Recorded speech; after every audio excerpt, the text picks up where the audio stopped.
ಹೆಣ್ಣಾನೆ ಜಾಸ್ತಿ ಇದೆಯಾ, ಗಂಡಾನೆ ಜಾಸ್ತಿ ಇದೆಯಾ, ಮರಿಗಳ ಸಂತಾನೋತ್ಪತ್ತಿ ನಡೀತಾ ಇದೆಯಾ. ಆನೆ ಗಣತಿಯಲ್ಲಿ ಇನ್ನೊಂದು ಅದರದ್ದು ಡಂಗ್ ಸ್ಯಾಂಪಲನ್ನು ನಾವು ಇದನ್ನು ಮಾಡ್ತೀವಿ. ಅದು ಫ್ರೆಶ್ ಇದೆಯಾ, ಓಲ್ಡ್ ಇದೆಯಾ, ಅದನ್ನು ಹೆಂಗೆ ಫ್ರೆಶ್ ಅಂತ ಕಂಡುಹಿಡಿಬೇಕು, ಓಲ್ಡ್ ಅನ್ನೋದು ಹೆಂಗೆ ಕಂಡುಹಿಡಿಬೇಕು, ಅದೆಲ್ಲ ನಾವು ತರಬೇತಿಯಲ್ಲಿ ಹೇಳ್ಕೊಟ್ಟಿರ್ತೀವಿ. ಈ ಕಿವಿಗಳು ಈ ಥರ ಮಾಡಿದರೆ ಏನು ಸಂಕೇತ, ಬಾಲ ಸ್ವಲ್ಪ ಮೇಲೆ ಎತ್ಕೊಂಡ್ರೆ ಏನು ಸಂಕೇತ, ಕಾಲಲ್ಲಿ ಒದಿತಾ ಇದ್ದರೆ ಏನು ಸಂಕೇತ. ಲಾಸ್ಟ್ ಇಯರು ಸೆನ್ಸಸ್ ಮಾಡಿದಾಗ ಸುಮಾರು 6,000ಕ್ಕಿಂತ ಹೆಚ್ಚಿಗೆ ಆನೆಗಳಿದ್ದಾವೆ. ಇದು ವರ್ಲ್ಡಲ್ಲೇ ಫಸ್ಟ್ ಅಂತ ಹೇಳ್ಬೋದು. ನಮ್ಮ ದೇಶದಲ್ಲಿ ಕರ್ನಾಟಕನೇ ಮೊದಲಿದ್ದು. ಈಗ ಇನ್ನೂ ತಪ್ಪ ಅಪಾರ್ಥನೂ ಮಾಡ್ಕೋಬೋದು ಕೆಲವು ಜನ, ಇಲ್ಲ ಆಹಾರ ನೀರಿನ ಕೊರತೆ ಇದೆ ಅದಕ್ಕೆ ಹೊರಗಡೆ ಬರ್ತಾ ಇದ್ದಾವೆ ಅಂತ. ಈಗ 6,000 ಆನೆನೂ ಹೊರಗಡೆ ಬರಬೇಕಾಗಿದ್ದರೆ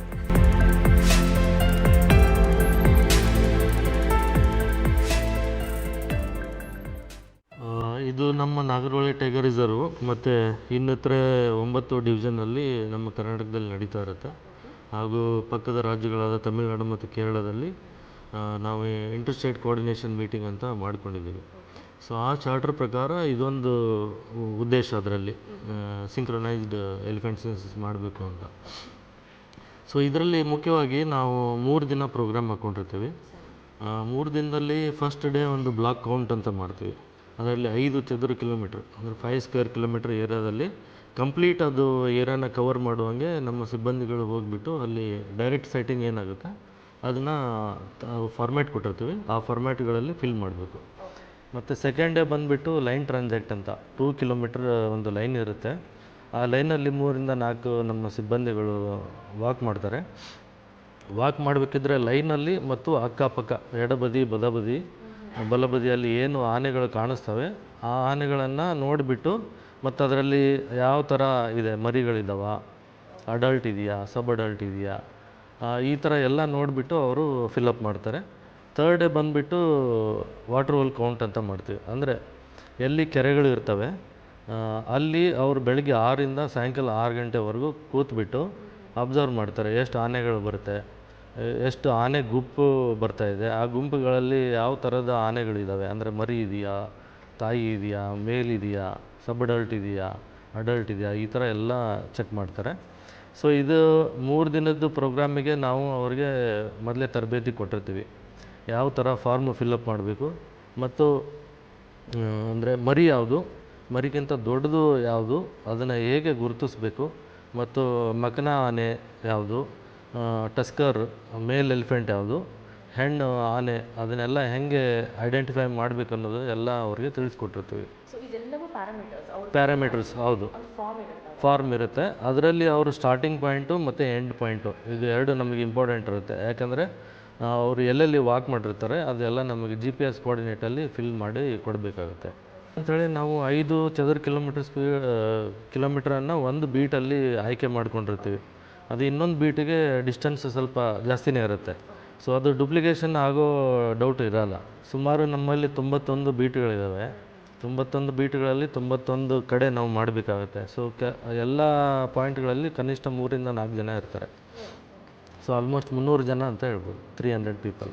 ನಾನು ಮೊದಲೇ ಹೇಳ್ದಂಗೆ 3 ದಿನದ್ದು ನಾವು ಅವ್ರಿಗೆಲ್ಲ ಬ್ರೀಫ್ ಮಾಡಿರ್ತೀವಿ. ಯಾವ ಟೈಮಲ್ಲಿ ಸ್ಟಾರ್ಟ್ ಮಾಡಬೇಕು, ಮತ್ತು ಫಾರ್ಮೆಟಲ್ಲಿ ಏನೇನು ಫಿಲ್ ಮಾಡಬೇಕು, GPS ಕೋಆರ್ಡಿನೇಟ್ ಆಗಲಿ, ಟೈಮಿಂಗ್ ಆಗಲಿ, ಸೆಕ್ಷನ್ ಆಗಲಿ, ರೇಂಜ್ ಆಗಲಿ, ಅದು ಮತ್ತು ಫಾರೆಸ್ಟ್ ವೆಜಿಟೇಷನ್ ಯಾವ ಥರ ಇದೆ, ಮತ್ತು ಅವತ್ತು ಕ್ಲೌಡಿ ಇದೆಯಾ, ಸನ್ನಿ ಇದೆಯಾ, ಮಳೆ ಬರ್ತಾ ಇದೆಯಾ, ಇದೆಲ್ಲ ಆಗಬೇಕು. ಆಮೇಲೆ ಆನೆ ಗಣತಿಯಲ್ಲಿ ಇನ್ನೊಂದು ಪ್ರಮುಖ ಪಾತ್ರ ಅಂದರೆ ಅದರದ್ದು ಡಂಗ್ ಸ್ಯಾಂಪಲನ್ನು ನಾವು ಇದನ್ನು ಮಾಡ್ತೀವಿ. ಅದು ಫ್ರೆಶ್ ಇದೆಯಾ, ಓಲ್ಡ್ ಇದೆಯಾ, ಅದನ್ನು ಹೆಂಗೆ ಫ್ರೆಶ್ ಅಂತ ಕಂಡುಹಿಡಿಬೇಕು, ಓಲ್ಡ್ ಅನ್ನೋದು ಹೆಂಗೆ ಕಂಡುಹಿಡಿಬೇಕು, ಅದೆಲ್ಲ ನಾವು ತರಬೇತಿಯಲ್ಲಿ ಹೇಳ್ಕೊಟ್ಟಿರ್ತೀವಿ. ಕಾಡಿನಲ್ಲಿ ಈಗ ವಾಕ್ ಮಾಡ್ತಿರ್ಬೇಕಾದ್ರೆ ಕೆಲವು ಪ್ರದೇಶಗಳಲ್ಲಿ ದಟ್ಟವಾಗಿ ಗಿಡ ಮರಗಳು ಬೆಳೆದುಕೊಂಡಿರುತ್ತೆ, ಅಲ್ಲಿ ಕಾಣುವಂಥ ಪ್ರಸಂಗ ಇರಲ್ಲ. ಬಟ್ ಆನೆಗಳು ದೊಡ್ಡ ಸೈಜಲ್ಲಿ ಇದ್ದಿದ್ದರಿಂದ ಸೌಂಡ್ ಮಾಡ್ತಾ ಇರುತ್ತೆ. ತಿನ್ನಬೇಕಿದ್ರೆ ಸೌಂಡ್ ಬರುತ್ತೆ, ಅದನ್ನು ಅಡುಗೆ ಮಾಡಬೇಕಿದ್ರೆ ಸೌಂಡ್ ಬರುತ್ತೆ. ಸೊ ಅಂಥ ಸಂದರ್ಭಗಳಲ್ಲಿ ನಮ್ಮವ್ರಿಗೆ ಇಮಿಡಿಯೇಟ್ ಗೊತ್ತಾಗುತ್ತೆ ಆನೆ ಪ್ರೆಸೆನ್ಸ್ ಇದೆ ಅಂತ. ಸೊ ಏನಾದರೂ ಅದು ಹತ್ತಿರ ಬಂತು ಅಂಥ ಸಂದರ್ಭಗಳು ಇದ್ದಲ್ಲಿ ಅವ್ರಿಗೆ ನಾವು ವೆಪನ್ಗಳನ್ನು ಕೊಟ್ಟಿದ್ದೀವಿ. ಡಬಲ್ ಬ್ಯಾರೆಲ್ ಗನ್ ಇರುತ್ತೆ. ಅವ್ರ ಜೀವಕ್ಕೆ ಏನಾದರೂ ಅಪಾಯ ಇದೆ ಅಂತಂದರೆ ಅವರು ಏರಲ್ಲಿ ಫೈರ್ ಮಾಡ್ತಾರೆ. ಅಥವಾ ಅದು ತನ್ನ ಪಾಡಿಗೆ ತಾನೇ ಹೋಗ್ತಾ ಇದೆ ಅಂದರೆ ಸುಮ್ಮನೆ ಇವರು ನಿಂತುಬಿಟ್ಟು ಅಬ್ಸರ್ವ್ ಮಾಡ್ತಾರೆ. ಅಬ್ಸರ್ವ್ ಮಾಡಿದಾಗ ಸುಮಾರು ಸಮಯದಲ್ಲಿ ನಮಗೆ ಸುಮ್ಮನೆ ನಿಂತು ನೋಡಿದಾಗ ಅದು ತನ್ನ ಪಾಡಿಗೆ ತಾನು ಹೋಗಿದ್ದೇ ಇದೆ. ನಮ್ಮ ಸಿಬ್ಬಂದಿಗಳು ಯೂಶ್ವಲಿ ಅವರು ಪ್ಯಾನಿಕ್ ಆಗಲ್ಲ, ಭಯ ಪಡಲ್ಲ ಇಮಿಡಿಯೇಟು. ಎವ್ರಿ ಡೇ ಅವರು ಮಾಡ್ತಾನೆ ಇರ್ತಾರೆ. ಸೊ ಪ್ರತಿದಿನವೂ ನಾವು ಪೆಟ್ರೋಲಿಂಗ್ ಮಾಡ್ತಾನೆ ಇರ್ತೀವಿ ನಮ್ಮ ಅರಣ್ಯ ಭಾಗದಲ್ಲಿ. ಯಾವುದೇ ಅಹಿತಕರ ಘಟನೆ ಆಗಿರಬಾರ್ದು ಅಥವಾ ಏನಾದರೂ ಇಲ್ಲಿಗಲ್ ಆ್ಯಕ್ಟಿವಿಟೀಸ್ ನಡಿಬಾರ್ದು ಅಂತ ನಮ್ಮವ್ರು ಮೊದಲಿಂದನೇ ಮಾಡ್ತಿರ್ತಾರೆ. ಅದೇ ಸಿಬ್ಬಂದಿಗಳು ಸೆನ್ಸಸ್ ಅಂತ ಹೇಳಿಬಿಟ್ಟು ಅದನ್ನು ಪ್ರತ್ಯೇಕವಾಗಿ ಆನೆ ಮತ್ತು ಆನೆ ಡಂಗ್ ಸ್ಯಾಂಪಲನ್ನು ಗುರುತಿಸುವಿಕೆ ಮತ್ತು ಅದನ್ನು ನೋಟ್ ಮಾಡ್ಕೊಳ್ಳಿಕ್ಕೆ ಅವತ್ತು 3 ದಿನ ನಾವು ನಿಯೋಜನೆ ಮಾಡಿರ್ತೀವಿ. ಆಮೇಲೆ ನಮ್ಮ ಸಿಬ್ಬಂದಿಗಳಿಗೆ ಅವ್ರಿಗೆ ಎನಿಮಲ್ ಬಿಹೇವಿಯರ್ ಆಲ್ಮೋಸ್ಟ್ ಎಲ್ಲರಿಗೂ ಚೆನ್ನಾಗಿ ಗೊತ್ತಿದೆ. ಈ ಕಿವಿಗಳು ಈ ಥರ ಮಾಡಿದರೆ ಏನು ಸಂಕೇತ, ಬಾಲ ಸ್ವಲ್ಪ ಮೇಲೆ ಎತ್ಕೊಂಡ್ರೆ ಏನು ಸಂಕೇತ, ಕಾಲಲ್ಲಿ ಒದಿತಾ ಇದ್ದರೆ ಏನು ಸಂಕೇತ, ಇದೆಲ್ಲ ಅವ್ರಿಗೆ ಗೊತ್ತಿರುತ್ತೆ. ಸೊ ಹಾಗಾಗಿಬಿಟ್ಟು ಆ ಥರದ್ದು ಯಾವುದೇ ಅಹಿತಕರ ಘಟನೆ ಇನ್ನೂ ಏನೂ ಆಗಿಲ್ಲ. ನಾವು ಎಲ್ಲ ಸಿಬ್ಬಂದಿಗಳಿಗೂ ನಾವು ಅವರು ಸ್ಯಾಲ್ರಿ ಅಕೌಂಟನ್ನು ಬ್ಯಾಂಕ್ಗಳ ಜೊತೆ ಲಿಂಕ್ ಮಾಡಿದ್ದೀವಿ. ಆ ಬ್ಯಾಂಕ್ಗಳಲ್ಲಿ ಇನ್ಶೂರೆನ್ಸ್ ಇದೆ ಅನ್ನೋದನ್ನು ನಾವು ಖಚಿತಪಡಿಸ್ಕೊಂಡಿದ್ದೀವಿ. ಸುಮಾರು ಸಿಬ್ಬಂದಿಗಳು ಒಂದು ಆಕ್ಸಿಡೆಂಟ್ ಕೇಸಲ್ಲಿ ಬೇರೆ ಕೇಸ್ಗಳಲ್ಲಿ ತೀರ್ಕೊಂಡವ್ರಿಗೆ ನಾವು ಇನ್ಶೂರೆನ್ಸ್ ಕೊಡಿಸಿದ್ದೀವಿ. ಅದೇ ಥರ ಎಲ್ಲ ಸಿಬ್ಬಂದಿಗಳಿಗೂ ನಾವು ಇನ್ಶೂರೆನ್ಸನ್ನು ಮಾಡಿಸಿದ್ವಿ. ನಮ್ಮಲ್ಲಿ ಆನ್ ಆನ್ ಎವರೇಜ್ ನಾಗರೋಳಲ್ಲಿ ಪ್ರತಿ ವರ್ಷ ನಾವು ನೋಡ್ದಂಗೆ ಆನೆ ಗಣತಿಯಲ್ಲಿ ಸಮವಾಗಿಯೇ ಬಂದಿದೆ, ಹೆಚ್ಚು ಕಡಿಮೆ ಏನಿಲ್ಲ, ಎವರೇಜ್ ಇದೆ. ತುಂಬ ಹೆಚ್ಚಿಗೆ ತುಂಬ ಕಡಿಮೆ ಆ ಥರ ಏನಿಲ್ಲ, ಒಂದು ಎವರೇಜ್ ಫಿಗರ್ ಯಾವಾಗಲೂ ಬಂದಿದೆ. ಆನೆ ಗಣತಿ ಮಾಡೋ ಉದ್ದೇಶ ಅಂದರೆ ಮೇಯ್ನು ನಮ್ಮಲ್ಲಿ ಎಷ್ಟು ಆನೆಗಳಿದ್ದಾವೆ ಮತ್ತು ಆ ಆನೆಗಳಲ್ಲಿ ಯಾವ ಥರ ಡೈನಾಮಿಕ್ಸ್ ಇದೆ, ಪಾಪ್ಯುಲೇಷನ್, ಹೆಣ್ಣಾನೆ ಜಾಸ್ತಿ ಇದೆಯಾ, ಗಂಡಾನೆ ಜಾಸ್ತಿ ಇದೆಯಾ, ಮರಿಗಳು ಸಂತಾನೋತ್ಪತ್ತಿ ನಡೀತಾ ಇದೆಯಾ ಅಥವಾ ಅದರದ್ದು ಏನಾದರೂ ಮೈಗ್ರೇಷನ್ ನಡೀತಾ ಇದೆಯಾ, ಅಂದರೆ ಅಕ್ಕಪಕ್ಕ ಹೋಗ್ತಾ ಇರ್ತವೆ, ಅದನ್ನೆಲ್ಲ ಸ್ಟಡಿ ಮಾಡ್ತೀವಿ. ಮತ್ತು ಈ ಕಾನ್ಫ್ಲಿಕ್ಟಲ್ಲಿ ನಮಗೆ ಹೆಲ್ಪ್ ಆಗುತ್ತೆ, ಎಷ್ಟು ಆನೆಗಳಿದ್ದಾವೆ, ಯಾವ ಥರ ಆನೆಗಳಿದ್ದಾವೆ, ಗಂಡು ಹೆಣ್ಣು ಮರಿಗಳು. ಸೊ ಅದ್ರ ಬಿಹೇವಿಯರ್ ಏನಿದೆ ಅದು ನಮಗೆ ಮುಖ್ಯವಾಗಿ ಗೊತ್ತಾಗುತ್ತೆ. ಅದರಿಂದ ನಾವು ಕಾನ್ಫ್ಲಿಕ್ಟ್ ಮಿಟಿಗೇಷನ್ಗೆ ನಾವು ತಯಾರಿ ಮಾಡ್ಕೋಬೋದು. ಹಾಗೆ ನಮ್ಮ ಕರ್ನಾಟಕದಲ್ಲಿ ತಮಗೆ ಗೊತ್ತಿದ್ದಂಗೆ ಲಾಸ್ಟ್ ಇಯರ್ ಸೆನ್ಸಸ್ ಮಾಡಿದಾಗ ಸುಮಾರು 6,000ಕ್ಕಿಂತ ಹೆಚ್ಚಿಗೆ ಆನೆಗಳಿದ್ದಾವೆ. ಇದು ವರ್ಲ್ಡಲ್ಲೇ ಫಸ್ಟ್ ಅಂತ ಹೇಳ್ಬೋದು. ಅಥವಾ ನಮ್ಮ ದೇಶದಲ್ಲಿ ಕರ್ನಾಟಕನೇ ಮೊದಲಿದ್ದು. That shows our rich heritage, culture ಮತ್ತು ನಮ್ಮ ಜನತೆಯ ಸಂಯೋಗ ಅರಣ್ಯ ಇಲಾಖೆಯೊಂದಿಗೆ ಮತ್ತು ಕೋಎಕ್ಸಿಸ್ಟೆನ್ಸ್ ಏನಂತ ಕರಿತೀವಿ ನಾವು. ಎನಿಮಲ್ ಜೊತೆ ನಮ್ಮವರು ತುಂಬ ತಾಳ್ಮೆಯಿಂದ ಅದ್ರ ಜೊತೆ ಇರುವಂಥದ್ದು. ಈವನ್ ಕಾನ್ಫ್ಲಿಕ್ಟ್ ಬಂದರೂ ತಾಳ್ಮೆಯನ್ನು ಕಳ್ಕೊಳ್ಳಲ್ಲ. ಸುಮಾರು ಸಮಯದಲ್ಲಿ ನೋಡಿರ್ತೀವಿ. ಅದರದ್ದೇ ಆದ ಒಂದು ರೆಸ್ಪೆಕ್ಟ್ ಇದೆ ವೈಲ್ಡ್ ಲೈಫಿಗೆ ಕರ್ನಾಟಕದಲ್ಲಿ.